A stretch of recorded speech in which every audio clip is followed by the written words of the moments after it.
হুজুর কিয়ামত কবে আপনার কাছে জানতে চাই, কিয়ামতের ব্যাপারটা আমাকে জানায়া দেন। নবীজি জবাব দিলেন, মাল মাসউলু আনহা বিআলামা মিনাস সাইল। প্রশ্নকারী ব্যক্তি, যাকে প্রশ্ন করেছে, জিজ্ঞাসিত ব্যক্তি প্রশ্নকারী ব্যক্তির চাইতে এই ব্যাপারে অধিক অবগত না। মানে তুমি যে আমারে প্রশ্ন করলা, এই তোমার চাইতে আমি বেশি জানি না কিয়ামতের ব্যাপারটা। অর্থাৎ বুঝাইতে চাইলেন নবীজি, তুমি ভালো করেই জানো এই ব্যাপার, তুমিও জানো না, আমিও জানি না। কিয়ামতের ব্যাপার কেউ জানে না, জানে একমাত্র কে? নবীজি বললেন, তবে সাউহাদ্দিসুকা আন আলামাতিহা, কিয়ামতের কিছু আলামত তোমাকে আমি জানায় দেই। আল্লাহ নবী বললেন, ইদা ওয়ালাদাতিল মারআতু রাব্বাতাহা, অন্য বর্ণনায় আনতালিদাল আমাতু রাব্বাতাহা। নবীজি বললেন, নারী যখন কোন দাসী যখন তার মনিবকে জন্ম দিবে, বুঝতে হবে কিয়ামত বেশি বাকি নাই। যখন কোন দাসী তার মনিবকে জন্ম দেয়, বুঝতে হবে কিয়ামতের বেশি সময় বাকি নাই। ওয়া ইযা কানাল হুফাতুল উরাত রুআসান নাস, নগ্ন পা নগ্ন দেহ রাখালগিরি করে নিম্ন শ্রেণীর একজন মানুষ যখন মানুষের নেতা হবে, তখন বুঝবা কিয়ামত আর বেশি দিন বাকি নাই।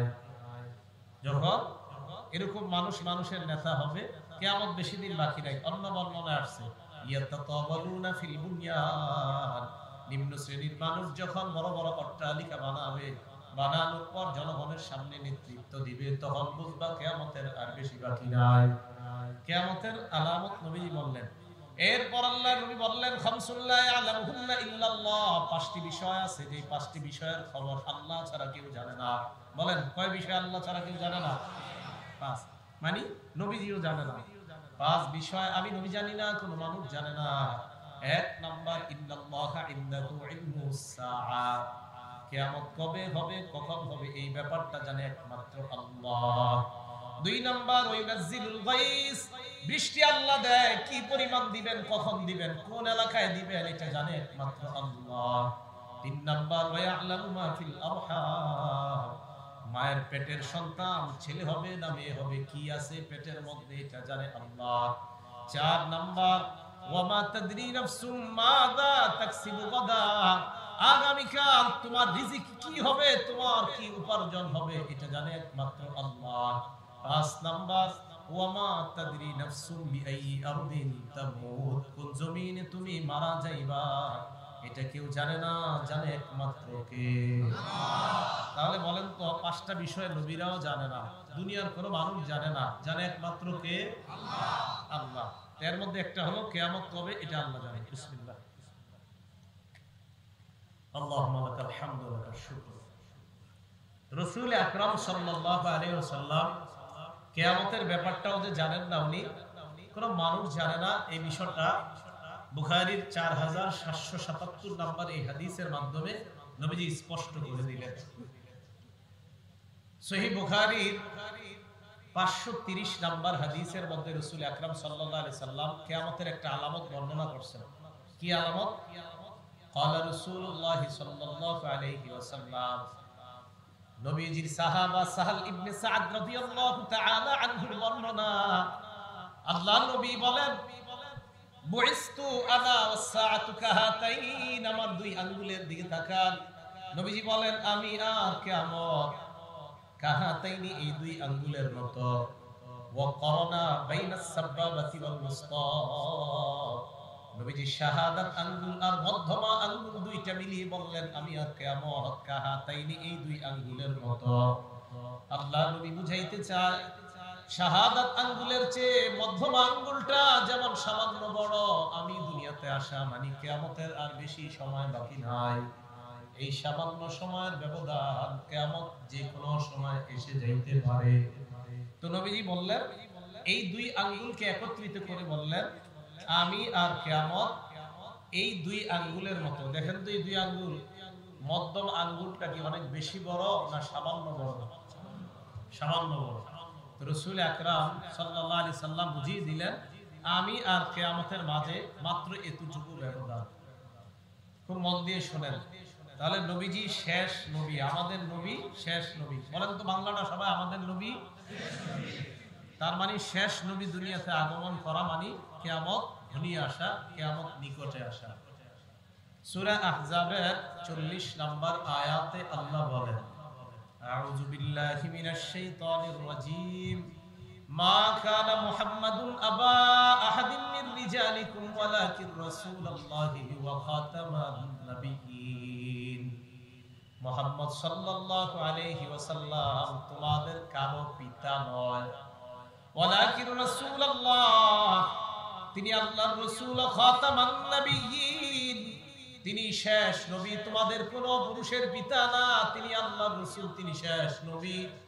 সূরা আহজাবের 40 নম্বর আয়াত প্রমাণ করে মুহাম্মদ সাল্লাল্লাহু আলাইহি ওয়াসাল্লাম শেষ নবী। বলেন তো এরপর কেউ যদি নবী দাবি করে এটা কি সত্য নাকি মিথ্যা কথা?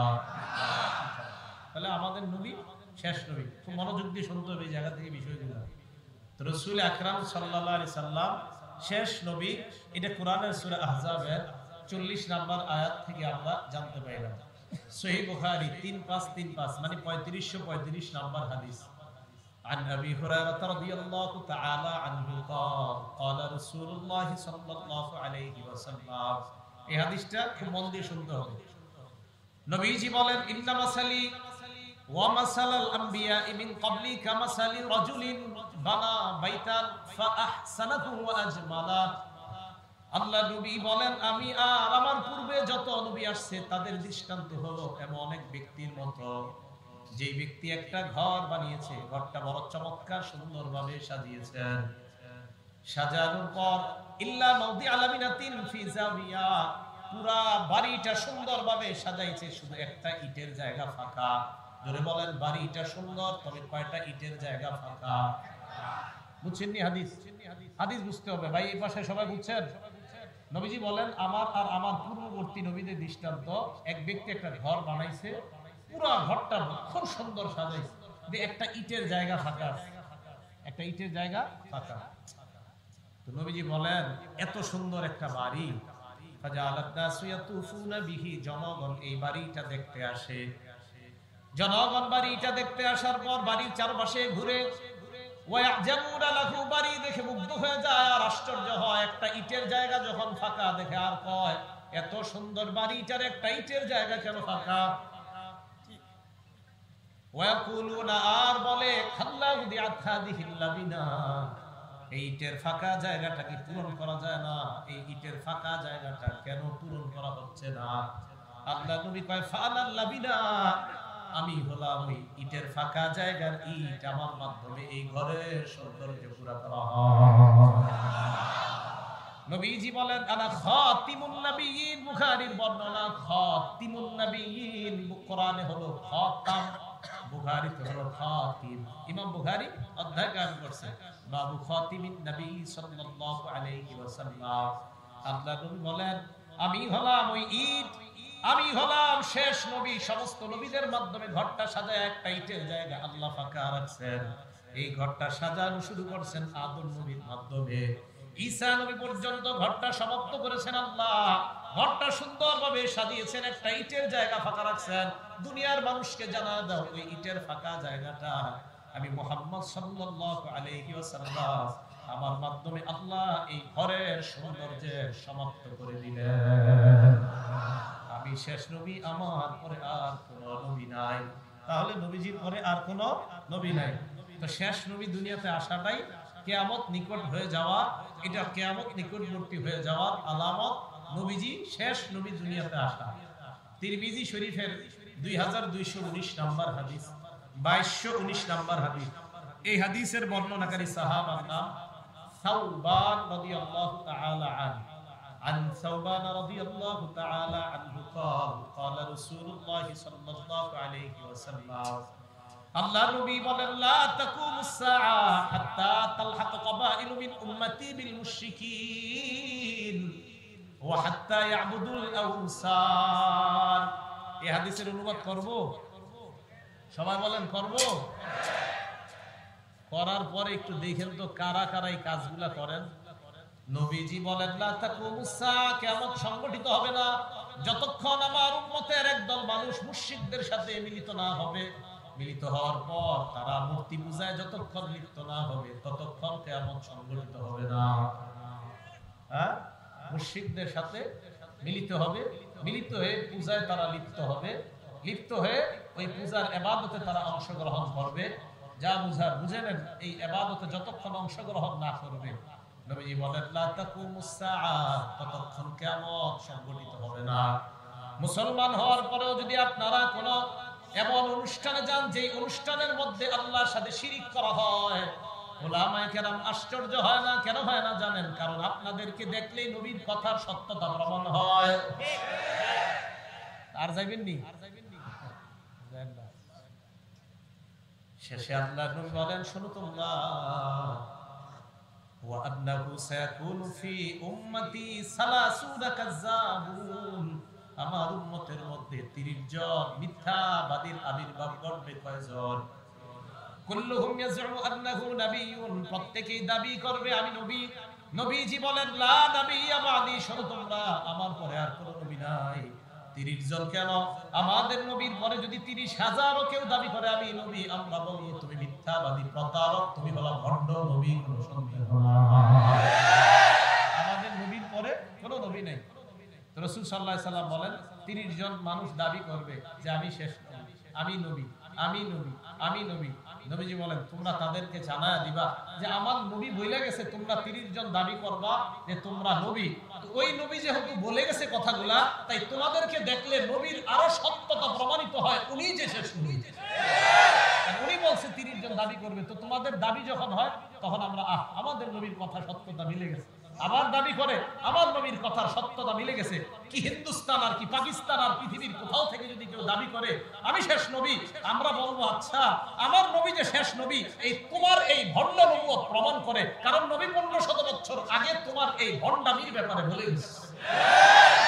তাহলে শেষ নবী মুহাম্মদ সাল্লাল্লাহু আলাইহি সাল্লাম, তো রাসূল আকরাম সাল্লাল্লাহু আলাইহি সাল্লাম শেষ নবী। এটা হলো কিয়ামত নিকটবর্তী হওয়া, কিয়ামত যে খুব তাড়াতাড়ি হবে এর একটা আলামত। তিরমিজি শরীফের 3731 নম্বর হাদিস, 3731 এই হাদিসের বর্ণনা সাদ ইবনে আবি ওয়াক্কাস রাদিয়াল্লাহু তাআলা তিনি বলেন, আন সাদ ইবনে আবি ওয়াক্কাস রাদিয়াল্লাহু তাআলা আনহু قال আন্না রাসূলুল্লাহ সাল্লাল্লাহু আলাইহি ওয়াসাল্লাম قال لعلي انت مني, তুমি আমার কাছে এমন বিমানজিলাতি হারুন মিন মূসা। আলীকে হযরত আলীকে আল্লাহ নবী বললেন, আলী মূসা নবীর কাছে হারুন নবী যেমন, তুমি আলী আমার কাছে তেমন। সুবহানাল্লাহ। তবে বলেন সবাই, তবে বাংলাটা বলেন। হারুন উনি নবী ছিলেন, হারুন আলাইহিস সালাম কি ছিলেন?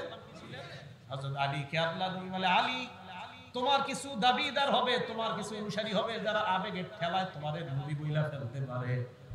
ওই আবেগী মানুষগুলারে মানুষ যেন জানা দেয়, শোনো আলী, ইল্লা আন্নাহু লা নাবিয়্যা বাদি, আলী আমার পরে নবী নাই। হারুন নবী উনিও নবী ছিলেন, মূসা নবী নবী ছিলেন। মূসা নবীর কাছে হারুন নবীর অবস্থান যেমন, আমার কাছে তুমি আলীর অবস্থান তেমন। তবে হারুন উনি আল্লাহর নবী ছিলেন, তুমি নবী না, কারণ আমি নবীর পরে আর কোনো নবী নাই। তাহলে আমার পরে নবী নাই। এই হাদিস জানেন, এই হাদিস দিয়েও ধোঁকা দেয় একদল শিয়া সম্প্রদায়, এই হাদিস দিয়েও ধোঁকা দিতে চায়। অথচ হাদিসের শেষে নবী বইলা দিছে, এ আলী শোনো শোনো, আমার পরে কিন্তু নবী নাই। তুমি আমার কাছে হারুনের মতো স্থলাভিষিক্ত, মুসা নবীর কাছে যেমন হারুন নবী, তুমি আমার কাছে তেমন। তবে মুসা উনিও আল্লাহর নবী ছিলেন, হারুন উনি আল্লাহর নবী ছিলেন। তুমি সাহাবা, আমি নবী, তুমি কিন্তু নবী না, কারণ আমার পরে আর নবী হবে না। সহিহ বুখারী হাদিস নাম্বার 3455 নম্বর হাদিস। এই হাদিসের বর্ণনাকারীর নাম আবু হাযিম রাহমাতুল্লাহি আলাইহি। তিনি বলেন, ক্বাআতু আবু হুরায়রা রাদিয়াল্লাহু তাআলা আন 5 সিনিনা। আবু হাযিম বলেন, আমি আবু হুরায়রা রাদিয়াল্লাহু তাআলা আনহুর ক্লাসে 5 বছর বসলাম। এই ক্লাসের মধ্যে বসার পর সামিআতুহু ইউহাদ্দিসু আনিন নবী সাল্লাল্লাহু আলাইহি ওয়াসাল্লাম, আমি তাকে বলতে শুনলাম আল্লাহ নবী বলেছেন, কানাত বানু ইসরাঈলা তাসুসুহুমুল আম্বিয়া, বনি ইসরাইলের মাঝে নবীরা এমন ভাবে আসতো, একজন নবীর পরে আরেকজন নবী আসতেন, একজন নবী আসার পর আরেকজন নবী আসতেন, এইভাবে তাদেরকে নেতৃত্ব দান করতেন। কুল্লামা হালাকা নাবিয়্যুন খালাফাহু নাবিয়্যুন, এক নবী মারা যাওয়ার পর আল্লাহ আরেকজন নবী দুনিয়াতে পাঠায় দিতেন।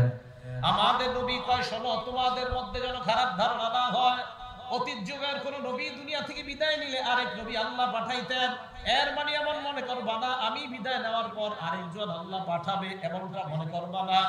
হাদিসের শেষে আল্লাহ নবী বলেন, শোনো তোমরা, ওয়া ইন্নাহু লা নাবিয়্যা বাদি, আমার পরে কোনো নবী নাই। ওয়া সায়াকুনু খুলাফাউ ফায়াকসুরুনা, আমার পরে প্রচুর পরিমাণ খলিফা দুনিয়াতে হবে, তবে নবী হবে না। সাহাবারা বললেন, ফামা তা'মুরুনা ইয়া রাসূলুল্লাহ, খলিফা যারা হবে তাদের ব্যাপারে আপনি আমাদেরকে কি বলবেন? আল্লাহ নবী বলেন, ফু বিবাইআতিল আউয়াল ফাল আউয়াল, তোমরা ওই খলিফা একের পর এক বায়াত গ্রহণ করবা আর তাদের নেতৃত্ব মেনে নিবা। আতুহুম হাক্কাহুম, খলিফাদের হক আদায় করবা। ফা ইন্নাল্লাহা সাইলুহুম ফিমা ইস্তারআহুম, খলিফাদেরকে নবী বলে দিলেন, ও দুনিয়ার খলিফা, মানুষের প্রতিনিধি তোমরা যারা হইলা, মনে রাখবা তোমাদেরকে আল্লাহ যে দায়িত্ব দিয়েছেন ওই দায়িত্বের পুঙ্খানুপুঙ্খানু হিসাব আল্লাহর কাছে দেওয়া লাগবে, আল্লাহর কাছে দিতে হবে। আল্লাহ প্রশ্ন করবে প্রত্যেকটা দায়িত্বের ব্যাপারে। তাহলে এই হাদিসে নবী বলে দিলেন, আমার পরে খলিফা আসবে দুনিয়াতে, কিন্তু নবী, আবার আমার পরে খলিফা আসবে কিন্তু নবী আসবে না। এই সহিহ বুখারীর এই বর্ণনা থেকে আমরা এটা জানলাম। মন দিয়ে শুনেন, একটা কিতাব আছে, নাম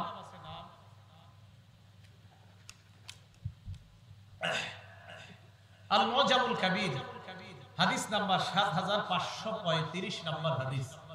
এই হাদিসের বর্ণনাকারী আবু খালিদ রাদিয়াল্লাহু তাআলা আনহু, তিনি বলেন, আন্না রাসূলুল্লাহ সাল্লাল্লাহু আলাইহি ওয়াসাল্লাম কামা ফিন নাস ফি হাজ্জাতিল ওয়াদা, বিদায় হজের সময় আল্লাহ নবী সবার সামনে দাঁড়াইলেন, দাঁড়ায় বললেন, লা নাবিয়্যা বাদি, আমার পরে নবী নাই, ওয়ালা উম্মাতা বাদাকুম, তোমাদের পরে আর কোন উম্মত নাই, আমি শেষ নবী, তোমরাই শেষ উম্মত। এরপর আল্লাহ নবী বলেন, ফা'বুদু রাব্বাকুম, তোমরা আল্লাহর ইবাদত করো, ওয়া আকিমু খামসাকুম, পাঁচ ওয়াক্ত নামাজ আদায় করো, ওয়াসুমু শাহরাকুম, রমজান মাসে রোজা রাখো, ওয়া আতিউ উলাতা আমরিকুম, শাসক যারা তাদের কমান্ড তোমরা আনুগত্য করো, সুম্মা দুখুলু জান্নাতা রাব্বিকুম, মরো আল্লাহর জান্নাতের মেহমান হয়ে যাও। এই হাদিসে নবী বিদায় হজের মধ্যে বললেন, আমার পরে আর কোন নবী নাই। বলেন, নবীজির পরে আর কোন নবী আছে? তাহলে রাসূল সাল্লাল্লাহু আলাইহি সাল্লামের পরে আর কোন নবী দুনিয়াতে আসে নাই, আসবে না। বিদায় হজের মধ্যে রাসূল সাল্লাল্লাহু আলাইহি সাল্লাম আরেকটা ভাষণ দিলেন।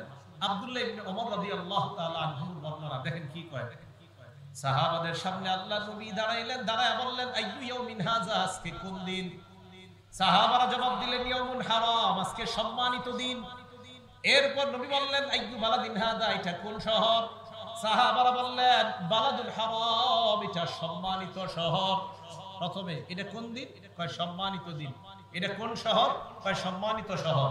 আইয়ু শাহরিন হাদা, এটা কোন মাস? সাহাবারা জবাব দিলেন, শাহরুল হারাম, এটা সম্মানিত মাস।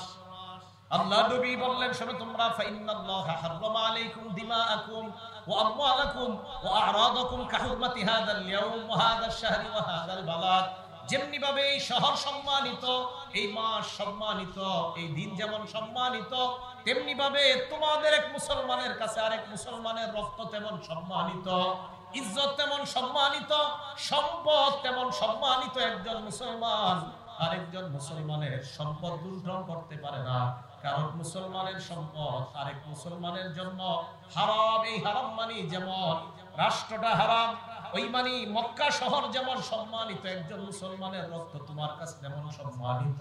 মানে ওই শহরটা যেমন সম্মানিত, মুসলমানের রক্ত সম্মানিত, সম্পদ সম্মানিত, ওইগুলোর সম্মানহানি যেমন করা যায় না, মুসলমানের সম্পদ, মুসলমানের ইজ্জত, মুসলমানের রক্ত, এগুলোরও সম্মানহানি করা যাবে না, তথা রক্তপাত করা যাবে না, কারো সম্পদ লুণ্ঠন করা যাবে না, মুসলমানের ইজ্জতে আঘাত করা যাবে না।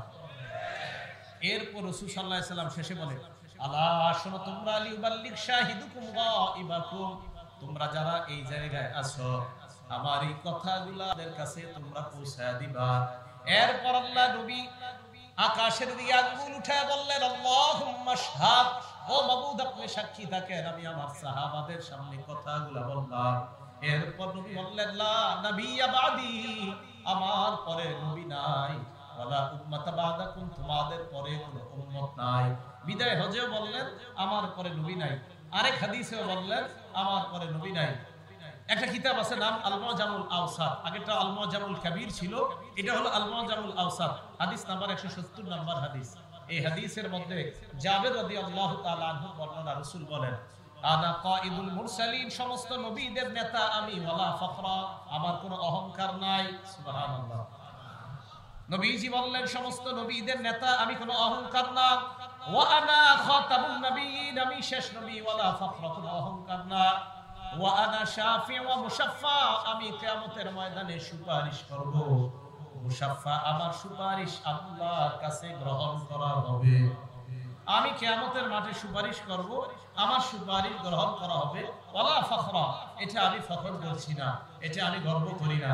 তাহলে বলেন তো শেষ নবী দুনিয়াতে আসাটাই এটাই কিয়ামত নিকটে হয়ে যাওয়া। তো শেষ নবীকে মুহাম্মদ সাল্লাল্লাহু আলাইহি সাল্লাম, ওনার পরে দুনিয়াতে নবী আসবে না, কেউ যদি দাবি করে যে দুনিয়াতে ওনার পরে নবী আসার সম্ভাবনা আছে, সাথে সাথে তার ঈমান চলে যাবে। আমাদের নবীর পরে যদি কেউ নিজেকে নবুয়ত দাবি করে, এই নবীকে যারা নবী মানবে তারা কাফের। আর যারা এটা মানবে না যে নবীর পরে যে আর নবী হবে না, এই কথাও যারা না মানবে তারাও কাফের। নবীর পরে আর নবী নেই, বাস এটা মানতেই হবে, আমাদের নবীর পরে আর নবী নেই, এটা বিশ্বাস করতে হবে। বিশ্বাস না করলে ঈমান চলে যাবে। এখন একজনে কইলে হুজুর আমি 5 ওয়াক্ত নামাজ পড়ি, আমি অন্য কাউরে নবীও মানি না, তবে আমি এটাও বিশ্বাস করি না আমাদের নবীর পরে কোনো নবী আসবে না, এটা বিশ্বাস করি না। কেউ যদি বলে আর তাহাজ্জুদ নামাজ পড়ে প্রত্যেকদিন, বলে দিবেন ভাই আপনার ঈমান নাই, তাহাজ্জুদ পড়লেও কবুল হবে না, কারণ শেষ নবী নাই সংসদে আইন পাস হয়েছে, সংসদে আইন পাস হয়েছে। তাহলে রাসূল আকরাম সাল্লাল্লাহু আলাইহি সাল্লাম কথাগুলো মন দিয়ে শুনেন, শেষ নবী। তাহলে মাসালাটা বুঝে রাখেন, আমাদের নবী শেষ নবী, ওনার পরে যদি কেউ নবুয়ত দাবি করে নিজেকে, সে কাফের। তার অনুসারী যারা হবে তারাও কাফের হয়ে যাবে। শুধু তাই নয়, রাসূল আকরাম সাল্লাল্লাহু আলাইহি সাল্লামকে যদি কেউ শেষ নবী না মানে, সেও কাফের হয়ে যাবে। এবং যদি এটা বিশ্বাস না করে যে নবীর পরে যে আর নবী আসবে না, এটা একজনে মানে না, যদি এরকম কোনো মানুষ থাকে, সেও সাথে সাথে কাফের হয়ে যাবে। রাসূল সাল্লাল্লাহু আলাইহি সাল্লাম শেষ নবী, এতটুকু কি সবার বুঝে আসছে? আল্লাহ আমাদের সকলকে কিয়ামতের প্রস্তুতি নেওয়ার তৌফিক দান করেন। এবার বুখারী শরীফের আরেকটা বর্ণনা শুনেন।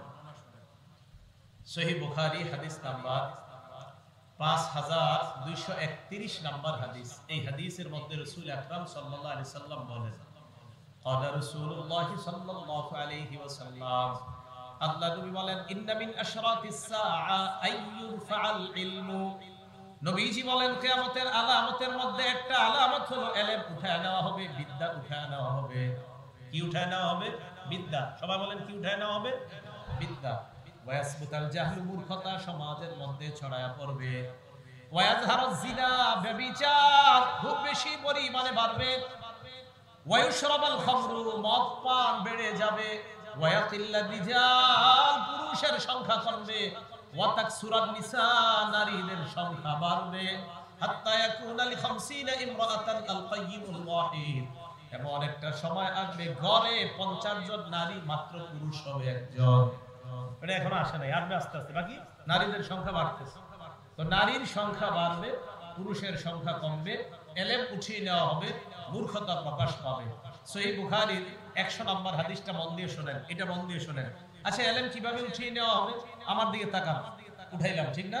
এই দেখেন, উঠাইলাম না? তো ইলম উঠিয়ে নেওয়া হবে মানে কি এইভাবে? সহিহ বুখারীর 100 নম্বর হাদিস শুনেন, শোনার পর অন্তরের মধ্যে মহব্বত পয়দা করেন।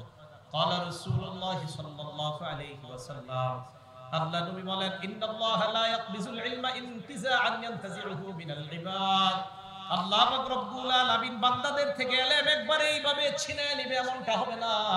ওয়ালাকিন ইয়াকবিজুল ইলমা বিকবজিল উলামা, আলেমদেরকে উঠায় নেওয়ার মাধ্যমে আল্লাহ ইলম উঠায় নেবেন।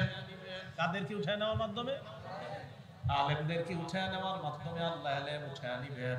হাত্তা ইযা লাম ইউতি আলিমা, যখন মানুষ আলেম হয়ে যায় আর পাবে না। ইত্তাখাযান নাস রুউসান জুহালা, মানুষ জাহেলদেরকে ধর্মীয় নেতা বানাবে, কোরআন পড়বে না, সুন্নাহ পড়বে না, মাদ্রাসায় যাবে না, কোনোভাবেও মাদ্রাসার আরবি একটা ইবারত পড়তে পারবে না। এই মানুষটার কাছে গিয়ে বলবে আমি আপনার কাছে ওই মাসআলা জানতে চাই। ফাসুইলু, মানুষটাকে মাসআলা জিজ্ঞাসা করার পর ফাফতাউ বিগাইরি ইলমিন, ফতোয়া দিয়ে দিবে। ফাদাল্লু ওয়া আদাল্লু, ফতোয়া যিনি দিবে তিনিও পথভ্রষ্ট, যাদের কি দিবে তাদেরকেও পথভ্রষ্ট করবে। এটা নবীজি আপনারা ঠিক কইলেও ঠিক, না কইলেও ঠিক, এটা আমি বলি না, নবীজি বলছে। কে বলছে? নবীজি। হ্যাঁ, আমার এই বক্তব্য কিন্তু এটা রাসূল সাল্লাল্লাহু আলাইহি ওয়াসাল্লামের বাণী, এটা নবীজির বাণী, এটা আমি নিজের থেকে বলছি না। কারণ আমাদের সমাজে একটা ঝামেলা, এই জাতীয় বক্তব্য দিলে কি করে জানেন? হ্যাঁ, হিংসা ভরা। কি ভরা? তো এই কথা আমার না নবীজি, তো কারে হিংসুক করলেন? মাথা ঠিক আছে তো? এটা রাসূল সাল্লাল্লাহু আলাইহি ওয়াসাল্লাম বলছে যে আল্লাহ আলেম উঠায় নিবার মাধ্যমে এলেম উঠায় নিবে। এখন যদি আপনি মনে করেন আপনি সারাদিন কিছু একটা পড়লেন, আর কোন আলেমদের চেয়ে নিজেকে পণ্ডিত দাবি করলেন, অথচ নবীজি বলেন তুমি পণ্ডিত দাবি করলেও হবে না, কারণ তোমাদের এলাকার বড় বড় আলেমরা উঠা যাওয়া মানে এলেম উঠে যাচ্ছে তোমাদের থেকে। এখন তোমরা যেটা প্রকাশ করবা এটা এলেম না, এটা মূর্খতা, মূর্খতা প্রকাশ পাবে। তো এলেম এইভাবে উঠে যাবে। আর নতুন নতুন ভাবে আপনাদেরকে নামাজ শিক্ষা দেওয়া হবে। কি শিক্ষা দেওয়া হবে? কি নামাজ? এটা কথার কথা। আচ্ছা, আমি আরিফ বিন হাবিব, আমি যেভাবে নামাজ পড়ি, কথার কথা মনে করেন, আমি নামাজ পড়ি কিভাবে? আমি সালাতে দাঁড়াই। আমি নামাজে কি করি? দাঁড়াই। একটু মন দিয়ে শুনেন জায়গাটা। আমি নামাজে দাঁড়াই না, দাঁড়ানোর পর আল্লাহু আকবার বলে হাত বাঁধবো। আমি সহিহ বুখারী 789 নাম্বার হাদিস দ্বারা আমি আল্লাহু আকবার বলে হাত বাঁধবো। 789 নাম্বার হাদিসে আসছে রাসূল আকরাম সাল্লাল্লাহু আলাইহি সাল্লাম কানা ইযা কামা ইলাস সালাহ ইউকাব্বিরু হিনা ইয়াকুম, যখন দাঁড়াইতেন তাকবীর বলতেন আল্লাহু আকবার। সুম্মা ইউকাব্বিরু হিনা ইয়ারকা, নবী যখন রুকু করতেন তখন আল্লাহু আকবার বলতেন। সুম্মা ইয়াকুলু সামি আল্লাহু লিমান হামিদা ওয়া হুয়া কাইমুন, দাঁড়িয়ে নবী সামি আল্লাহু লিমান হামিদা বলতেন। ও সুম্মা ইউকাব্বিরু হিনা ইয়ারফাউ সুলবাহু মিনা রাকআ, রুকু থেকে মাথা উঠাইলে নবী আল্লাহু আকবার বলতেন, দাঁড়িয়ে বলতেন সামি আল্লাহু লিমান হামিদা। সুম্মা ইউকাব্বিরু হিনা ইয়াহবি, সিজদায় যাওয়ার সময় রাসূল আল্লাহু আকবার বলতেন। সুম্মা ইউকাব্বিরু হিনা ইয়াসজুদ, দ্বিতীয় সিজদায় যাওয়ার সময় আল্লাহু আকবার বলতেন। সুম্মা ইউকাব্বিরু হিনা ইয়াকুমু মিনাস সিনতাইন, দুইটা রাকাত পড়ার পর, দ্বিতীয় বৈঠক করার পর যদি 3 রাকাত বা 4 রাকাত ওয়ালা নামাজ থাকতো, নবীজি তাকবীর বলে আবার দাঁড়াইতেন। তাহলে আল্লাহু আকবার বলাটা সহিহ বুখারী 789 নাম্বার হাদিসে পাইলাম। আমি আলিফ বিন হাবিব আল্লাহু আকবার এইভাবে বলি। আমি কিন্তু আমার কথা বলছি, আমি কাউকে অ্যাটাক করছি না, আমি বলছি না এই হুজুরেও, আমি আমাকে বলছি। আমি এরপরে আল্লাহু আকবার বলে হাত বাঁধি। এখন কথা, আমি তো পড়াশোনা করছি, আমি কিভাবে হাত বাঁধবো? তো আমি পড়াশোনা করে দেখলাম মুসলিম শরীফের 390 নাম্বার হাদিস, মাদ্রাসার পাঠ্যপুস্তক অনুযায়ী মোট হাদিস সংখ্যা হবে 3033টা।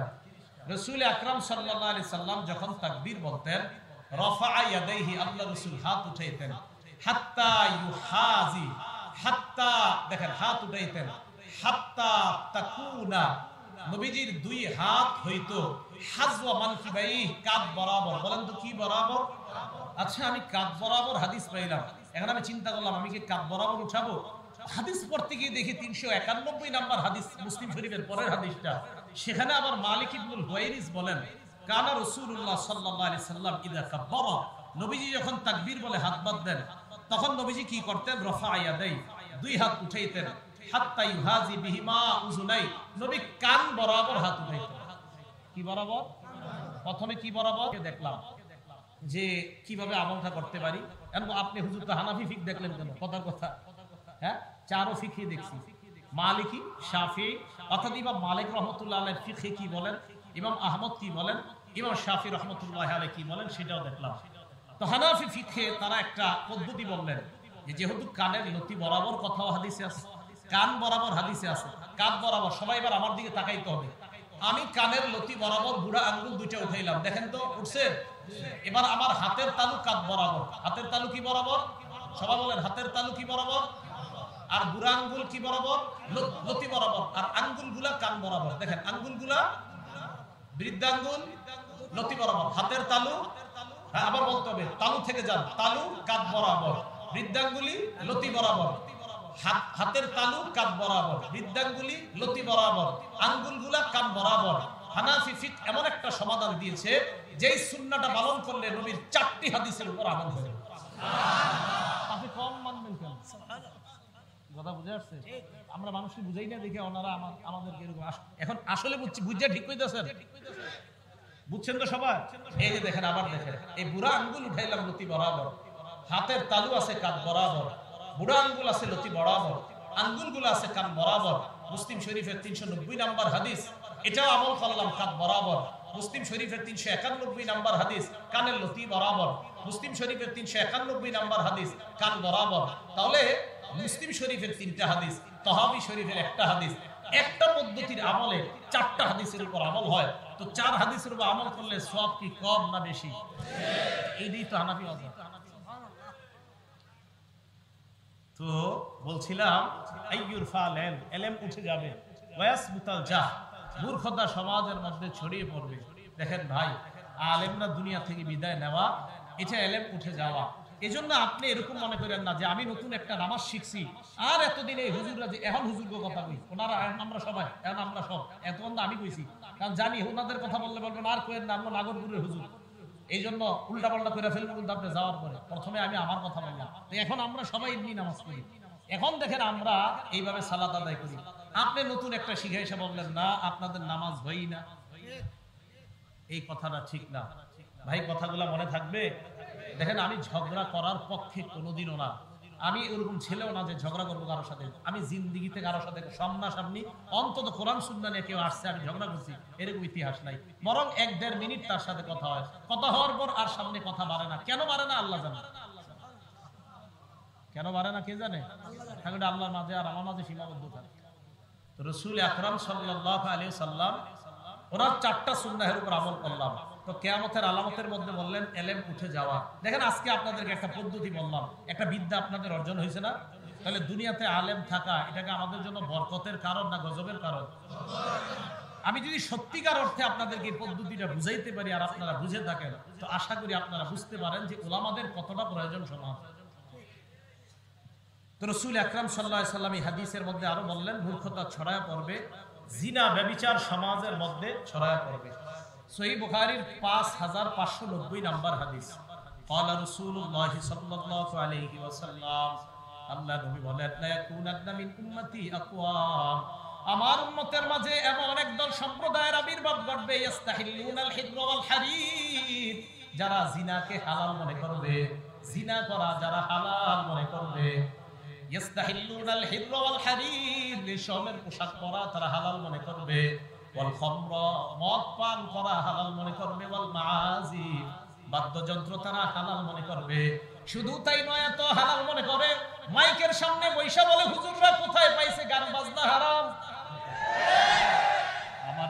আমার নবী বলে গেছেন একদল মানুষ গান বাদ্যকে হালাল মনে করবে। কেউ যদি মাইকের সামনে বলে হুজুররা কোথায় পেয়েছে গান বাজনা হারাম, আমরা হুজুররা কষ্ট পাই না, কারণ আপনি এটা বলার কারণে আমার নবীর হাদিসের সত্যতা বেশি প্রমাণ হয়ে যায়। নবী তো বলছে, তোমার মতো একদল লোক বলবে গান বাদ্য এটা হালাল। ইয়াস্তাহিল্লুনাল হিররা, এরা জিনাকে হালাল মনে করবে। ওয়াল হারিরা, এরা রেশমের পোশাক হালাল মনে করবে। ওয়াল খামরা, এরা মদ পান হালাল মনে করবে। ওয়াল মাআজিফ, এরা বাদ্যযন্ত্র এইগুলাকে হালাল মনে করবে। আল্লাহ আমাদেরকে এই জাতীয় অপরাধগুলো থেকে বেঁচে থাকার তৌফিক দান করেন। এটা গেল বুখারী শরীফের 5590 নাম্বার হাদিস। একটা কিতাব আছে নাম মাজমাউজ যাওয়ায়েদ, এই কিতাবের 1 নাম্বার খণ্ড 134 নাম্বার পৃষ্ঠা, ইমাম হাইসামি রাহমাতুল্লাহ আলাইহি লেখা কিতাবটা। বিসমিল্লাহ। এই হাদিসের যতগুলো সনদ আছে, এই হাদিসের যে সনদগুলো সব সহিহ, রিজালুহু আস-সহিহ, এই হাদিসের সনদ সব সহিহ সনদ, যেহেতু অন্য কিতাবের তাই বললাম সনদ সহিহ। বিসমিল্লাহ। আন্না ফাতাম মিন কুরাইশ, কুরাইশে এক যুবক আতান নবী সাল্লাল্লাহু আলাইহি সাল্লাম, রাসূল আকরাম সাল্লাল্লাহু আলাইহি সাল্লামের কাছে এক যুবক আসছে। আসার পর বললেন, ইয়া রাসূলুল্লাহ ইযআল্লি ফি জিনা, আমাকে আপনি জিনা করার অনুমতি দেন। নাউজুবিল্লাহ বলেন। নবীজির কাছে এই অনুমতি চাওয়ার পর সাহাবারা রেগে গেলেন, ওয়াজাদারুহু, তাকে বলতে লাগলেন, হেই মিয়া, কথা বলার জায়গা বনা, তুমি কারে কি কইলে? নবীজির এই কথা কইছে, মার মার থামো, মার মার মারি থামো, আল্লাহ নবী বললেন, ও সাহাবারা, উদনুহু, তাকে আমার কাছে আসতে দাও, আসতে দাও, আর কিছু বইলো না।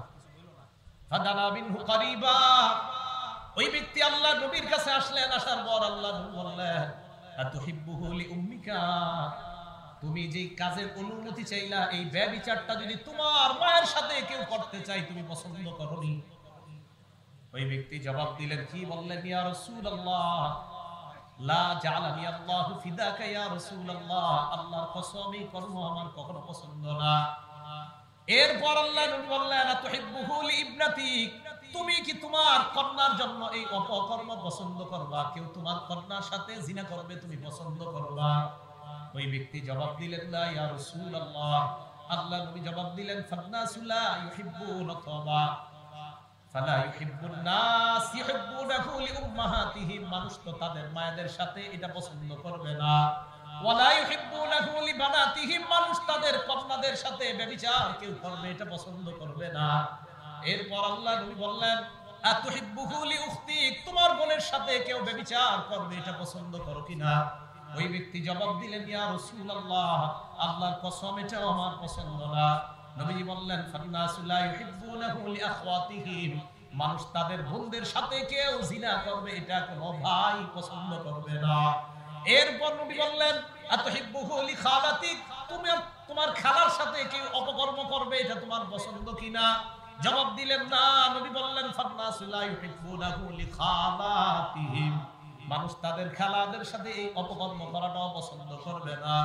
আতুহিব্বুহু লিআম্মাতি, তুমি তোমার ফুফুর সাথে এই অপকর্ম পছন্দ করবা কিনা? ওই ব্যক্তি জবাব দিলেন, অসম্ভব। নবী বললেন, ফান্নাসু লা ইউহিব্বুনাহু লিআম্মাতিহিম, মানুষ তাদের ফুফুদের সাথে এই অপকর্ম করা পছন্দ করবে না। এরপর আল্লাহ নবী তার উপর হাত রাখলেন। রাখার পর দেখলেন লোকটার বুঝে আসছে। আল্লাহ নবী আল্লাহর কাছে বললেন, আল্লাহুম্মা গফির যামবা, মাবুদ, তুমি তোমার এই বান্দার গুনাহগুলো মাফ করে দাও। আর বললেন, তাহির কলবা, মাবুদ, তুমি তার কলবটা পবিত্র বানায় দাও। আর বললেন, হাসিন ফারজা, মাবুদ, তুমি তার লজ্জাস্থানটাকে হেফাজত করো, লজ্জাস্থানটাকে পবিত্র বানায় দাও। সাহাবারা বলেন, এই দোয়া করার পর লাম ইয়াকুন যালিকাল ফাতা ইয়ালতাফিতু ইলা শাই, এরপর থেকে ওই যুবক নারীদের দিকে তাকানো দূরের কথা, কোন জিনিসের দিকেও এইভাবে ফিরে কখনো তাকাইতো না। তাহলে ব্যভিচার করা এটা খারাপ, এটা কিয়ামতের আলামত হয়ে যাবে। আমাদের ঘরে ঘরে, সমাজে সমাজে এখন পরকীয়া নামক ব্যভিচার, এই ব্যভিচারের সয়লাব, আল্লাহ এই ভয়ঙ্কর ফিতনা থেকে এলাকাকে হেফাজত করেন। এটাও কিয়ামতের আলামত। সহিহ বুখারী 2475 নম্বর হাদিসের বর্ণনা, ক্বালা রাসূলুল্লাহ সাল্লাল্লাহু আলাইহি ওয়াসাল্লাম, আল্লাহ নবী বলেন, লা ইয়াজনি যানি হিনা ইয়াজনি ওয়া হুয়া মুমিন, ব্যভিচারকারী যখন ব্যভিচার করে তখন তার ঈমান থাকে না। ঈমানদার অবস্থায় ব্যভিচার করে না, ঈমানটা তখন ঘুরতে থাকে, উপরে ঘুরে। আল্লাহ হেফাজত করুন, যদি ওই সময় আপনি মরণ হয়ে যান। ব্যভিচার যখন করে ঈমান ঘুরে, উপরে ঘুরে। ওয়ালা ইয়াসরিকু সারিকু হিনা ইয়াসরিকু ওয়া হুয়া মুমিন, চোর যখন চুরি করে তার ঈমানটা ঘুরে, সাথে থাকে না। ওয়ালা ইয়াশরাবুল খামরা হিনা ইয়াশরাবু হুয়া মুমিন, ঈমানদার অবস্থায় মদ্যপানকারী মদ পান করে না। ওয়ালা ইয়ানতাহিবু নুহবাতান হিনা ইয়ানতাহিবু, ছিনতাইকারী ঈমানদার অবস্থায় ছিনতাই করে না। তাহলে যে জিনা করে তখন তার ঈমানটা এইভাবে ঘুরতে থাকে। সমাজের মধ্যে পরকীয়া নামক যে ভয়ঙ্কর ব্যাধি, দেখেন কেউ যদি ব্যভিচারে লিপ্ত হয়, ওই মুহূর্তে যদি তার মরণ হয়, আল্লাহ হেফাজত করেন, আল্লাহ হেফাজত করেন, তাহলে ঈমান যদি ফিরে আর না আসে। তাই কিয়ামতের এই যে আলামতটা, জিনা খুব বেশি পরিমাণে হয়ে যাওয়া, এই আলামত যেন আমার আপনার দ্বারা প্রকাশ না পায়, এই জন্য আল্লাহর কাছে বেশি দোয়া করা, আল্লাহ এই অপরাধ থেকে যেন আমরা বেঁচে থাকতে পারি, আল্লাহ তৌফিক দান করেন। সহিহ বুখারী 6496 নম্বর হাদিসের বর্ণনা। এই হাদিসের মধ্যে রাসূল আকরাম সাল্লাল্লাহু আলাইহি সাল্লাম বলেন, ক্বালা রাসূলুল্লাহ সাল্লাল্লাহু আলাইহি ওয়াসাল্লাম, আল্লাহ নবী বলেন, ইযা দুইয়াতিল আমানা ফান্তাজিরিস সাআ, আমানত যখন উঠিয়ে নেওয়া হবে তখন কিয়ামতের অপেক্ষা করবা। আমানত উঠিয়ে নিলে কিসের অপেক্ষা করবা? কিয়ামত। সাহাবারা প্রশ্ন করলেন, কাইফা ইদাআতুহা ইয়া রাসূলুল্লাহ, আমানত উঠিয়ে নেওয়া হবে কিভাবে, আমরা আপনার কাছে জানতে চাই। নবী বললেন, ইদা উসনিদাল আমরু ইলা গায়রি আহলিহি, যখন অপাত্রে কোনো দায়িত্ব দেওয়া হয় ফান্তাজিরিস সাআ, তখন কিয়ামতের অপেক্ষা করবা। হ্যাঁ, এই জায়গা মন দিয়ে শুনেন। অপাত্রে যখন দায়িত্ব দেওয়া হয় তখন কিয়ামতের অপেক্ষা করবা। মঞ্চের মধ্যে এমন কাউকে বসায়া দিলেন, আপনি বসানোর পর কানে কানে 3 ঘন্টা সময় বেঁধে দিলেন, হুজুর কান্দাইতে হবে, হাসাইতে হবে জনগণ।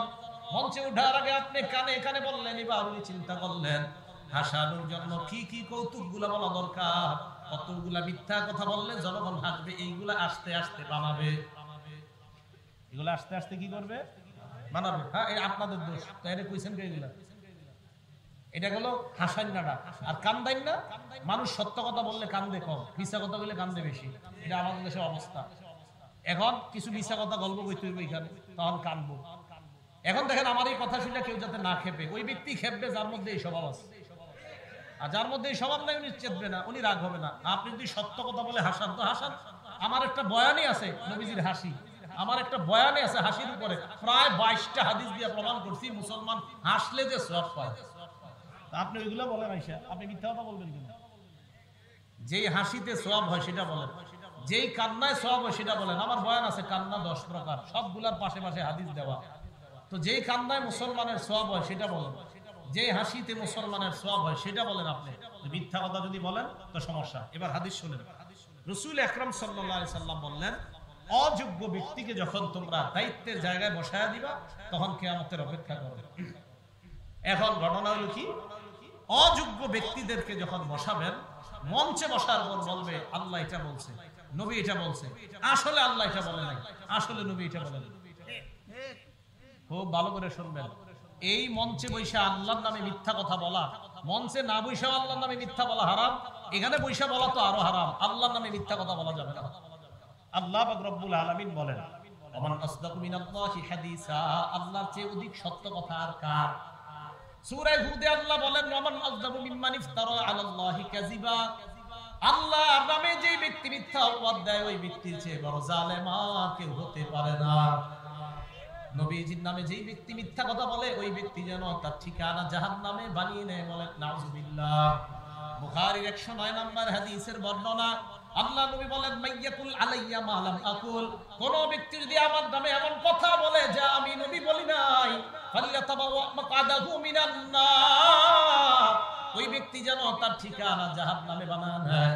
কোন ব্যক্তি এমন কথা বলে যা আমি নবী বলি নাই, আমার নাম নিয়ে বলছে, ওই ব্যক্তি যেন তার ঠিকানা জাহান্নামে বানায় নেয়। সহিহ বুখারীর বর্ণনা 110 নম্বর হাদিসে আল্লাহ নবী বলেন, মান কাযাবা আলাইয়া মুতাআম্মিদা, কেউ যদি আমার নামে ইচ্ছাকৃতভাবে মিথ্যা কথা বলে, ফালিয়াতাবাওয়া মাকআদাহু মিনান নার, সে যেন তার ঠিকানা জাহান্নামে বানায় নেয়।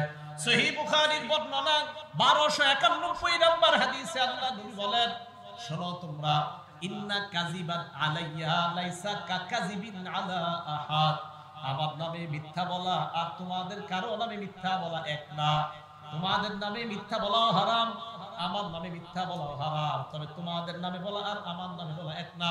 তোমাদের নামে বলা অপরাধ, আমার নামে বলা ভয়ঙ্কর অপরাধ। আমার নামে মিথ্যা কথা বলা এটা অপরাধ। মুসলিম শরীফ খোলেন, 1 নম্বর হাদিস, প্রথম পৃষ্ঠায় আছে, ক্বালা রাসূলুল্লাহ সাল্লাল্লাহু আলাইহি ওয়াসাল্লাম, লা তাকযিবু আলাইয়া, আমার নামে মিথ্যা কথা বলবা না। ফাইন্নাহু মান ইয়াকযিব আলাইয়া, আমার নামে যদি কেউ মিথ্যা কথা বলে, ইয়ালিজিন নার, ওই ব্যক্তি জাহান্নামে প্রবেশ করবে। কোথায় প্রবেশ করবে? হ্যাঁ হ্যাঁ, ভালো করে শুনেন। মুসলিম শরীফের 6 নম্বর হাদিস, ক্বালা রাসূলুল্লাহ সাল্লাল্লাহু আলাইহি ওয়াসাল্লাম, আল্লাহ নবী বলেন, সায়াকুনু ফি আখিরিজ জামান উনাস, শেষ জামানায় এমন কিছু মানুষ দুনিয়াতে আবির্ভাব হবে যেই সময় ইউহাদ্দিসুনাকুম বিমা লাম তাসমাউ আনতুম ওয়ালা আবাউকুম, তোমাদেরকে এমন এমন হাদিস শোনাবে যা তোমরা শোনো নাই, তোমাদের বাপ দাদারাও শোনে না, এমন এমন হাদিস শোনাবে। ফাইয়াকুম ওয়া ইয়াহুম, এদের থেকে তোমরা বাঁচো, তাদের থেকে তোমরা বাঁচবা। মুসলিম শরীফের 7 নম্বর হাদিস, আল্লাহ নবী বলেন, ইয়াকুনু ফি আখিরিজ জামান দাজ্জালুনা কাজ্জাবুন, শেষ জামানায় মিথ্যাবাদী দাজ্জালের আবির্ভাব ঘটবে। এই দাজ্জালরা ইয়াতুনাকুম মিনাল আহাদিস, তোমাদেরকে এমন হাদিস শোনাবে, বিমা লাম তাসমাউ আনতুম ওয়ালা আবাউকুম, যা তোমরা শোনো নাই, তোমাদের বাপ দাদারা শুনে না। ফাইয়াকুম ওয়া ইয়্যাহুম, তাদের থেকে বেঁচে থাকবা। লা ইউদিল্লুনাকুম, তারা যেন তোমাদেরকে পথভ্রষ্ট না করে, ওয়া লা ইফতিনুনাকুম, তারা যেন তোমাদেরকে ফিতনায় না ফালায়। এবার বাপদাদাদের আমরাও শুনি নাই, বাপদাদারাও শুনে নাই, বাকি আমরা শুনে ফেলছি ইদানিং এরকম একটা জাল হাদিস শোনাই, মানে জাল বর্ণনা। কি মসজিদে কেউ কথা বললে অনেক জায়গায় বলতে শোনা যায়, মসজিদে যদি কেউ কথা বলে ফেরেশতা ডাক দিয়ে কয় ইয়া ওলি আল্লাহ উসকুত, হে আল্লাহর ওলি তুমি চুপ করো। আবার যদি কথা বলে তখন ফেরেশতা কয় ইয়া আব্দুল্লাহ উসকুত, ও আল্লাহর বান্দা তুমি চুপ করো। আবার যদি কথা কয় তখন বলে ইয়া আদুল্লাহ উসকুত, আল্লাহর শত্রু তুমি চুপ করো। এই শুনছেন নি? হ্যাঁ, এটা নবীজি বলে না, এটা নবীর নামে মিথ্যা কথা। কোন জায়গায় বলছে নবীজি কথা? হ্যাঁ, এটা রাসূল বলে নাই, এটা রাসূলের মিথ্যা কথা। কবি নজরুল আপনি কইলেইব তো আপনি আনেন, এখন আপনি আমার দেখাই দেন, কালকে থেকে আর ওয়াজ করবেন আমবাজি। এটা রাসূল বলে নাই, কোথাও বলে নাই, মিথ্যা কথা নবীজির নামে। মসজিদের সহিহ হাদিস খুঁজে পান না কথা বললে? তা আছে আল মুস্তাদরাক লিল হাকিমের সহিহ হাদিস আছে, ইয়াতাহাল্লাকুনা ফি মাসাজিদিহিম, মানুষ মসজিদে হালকা বানাবে, গোল মিটিং করবে মানুষ, মা কানা লিল্লাহি ফীহিম হাজা, তাদেরকে আল্লাহর কোনো প্রয়োজন নাই। তো সহিহ হাদিস আল মুস্তাদরাক লিল হাকিমের সহিহ হাদিস। এটা বলেন মসজিদের কাজ হবে তিনটা। বলেন মসজিদের কাজ কয়টা? মুসলিম শরীফের বর্ণনা ইন্না হাদিহিল মাসাজিদা, এই মসজিদগুলোর মধ্যে তিনটা কাজ হবে, জিকরি জিকির হবে, ওয়াস সালাত নামাজ হবে, কিরাআতিল কোরআন কোরআন তেলাওয়াত হবে। বাস এটা বললেই তো হয় যে ভাই কথা বলা যাবে না। কিন্তু এটা বলতে গিয়ে ওইটা কেন শোনাম এই গল্পটা? ফেরেশতা কয় আল্লাহর ওলি চুপ কর, ফেরেশতা কয় আল্লাহর বান্দা চুপ কর, ফেরেশতা কয় আল্লাহর শত্রু চুপ করো। এটা নবীজি বলে নাই, এটা মিথ্যা কথা, এটা রাসূল বলে নাই। উত্তুবুল ইলম ওয়ালাউ ফিসসিন, চীন দেশে গিয়ে হলো ইলম অর্জন করো, দেয়ালে দেয়ালে লেখা, নিচে লেখা আল হাদিস, নাউজুবিল্লাহ। কোন জায়গায় বলেছে নবীজি কথা? জ্ঞান অর্জন করার হাদিস কি খুঁজে পান না? এতগুলা হাদিস আছে জ্ঞান অর্জন, এতগুলা না আরো বেশি, এই আরো বেশি হবে, এত পরিমাণ হাদিস জ্ঞান অর্জন করার সহিহ হাদিস। আপনি এটা কইতে যান কেন দেয়ালে? চীন দেশে গিয়া, এটা শুনেন না আপনারা? চীন দেশে গিয়ে হইলো হাদিস ইলম অর্জন করো, ইলম অর্জনের তো কঠিন ফজিলত, কিন্তু এটা কইতে হবে কিল্লা যেটা নবীজি বলে নাই। রাসূল সাল্লাল্লাহু আলাইহি সাল্লামের নামে মিথ্যা বলা কখন বলবে? যখন এমন অযোগ্য ব্যক্তিদেরকে আপনারা ধর্মীয় নেতৃত্ব দিয়ে দিবেন, অযোগ্য ব্যক্তিকে, তখন উনি কথায় কথায় বলবে এটা আল্লাহর কথা, এটা নবীর কথা, অথচ এটা আল্লাহর কথা না, এটা নবীরও কথা না। রাসূল সাল্লাল্লাহু আলাইহি সাল্লাম বলেন কোন বিষয় যখন অপাত্রে রাখা হবে তখন ফান্তাজিরিস সাআ, কিয়ামতের অপেক্ষা করো। আল্লাহ রাব্বুল আলামিন রাসূলের মাধ্যমে কিয়ামতের এই কিছু আলামত আমাদেরকে জানায়া দিবেন। এই আলামতগুলা অলরেডি প্রকাশিত হয়ে গিয়েছে। আমানত উঠে যাওয়া, জিনা প্রকাশ হয়ে যাওয়া, মদ পান বেড়ে যাওয়া, এলেম উঠে যাওয়া, মূর্খতা ছড়িয়ে পড়া, জিনাকে হালাল মনে করা, রেশমের পোশাক পরা, এইগুলো অলরেডি সমাজের মধ্যে চলতেছে। এই কিয়ামতের আলামতগুলা যেন আমি আপনাকে বলতেছি আমার আর আপনার দ্বারা যেন সংগঠিত না হয়, কারণ সবগুলা ভয়ঙ্কর অপরাধ। আল্লাহ আমাদের সকলকে এই জাতীয় অপরাধগুলা থেকে যেন নিজেদেরকে মুক্ত রেখে আমরা ইসলামের পথে চলে আমরা জান্নাতের মেহমান হয়ে ওই জায়গায় সবাই একসাথে যেন আমরা দেখা করতে পারি। আল্লাহ তৌফিক দান।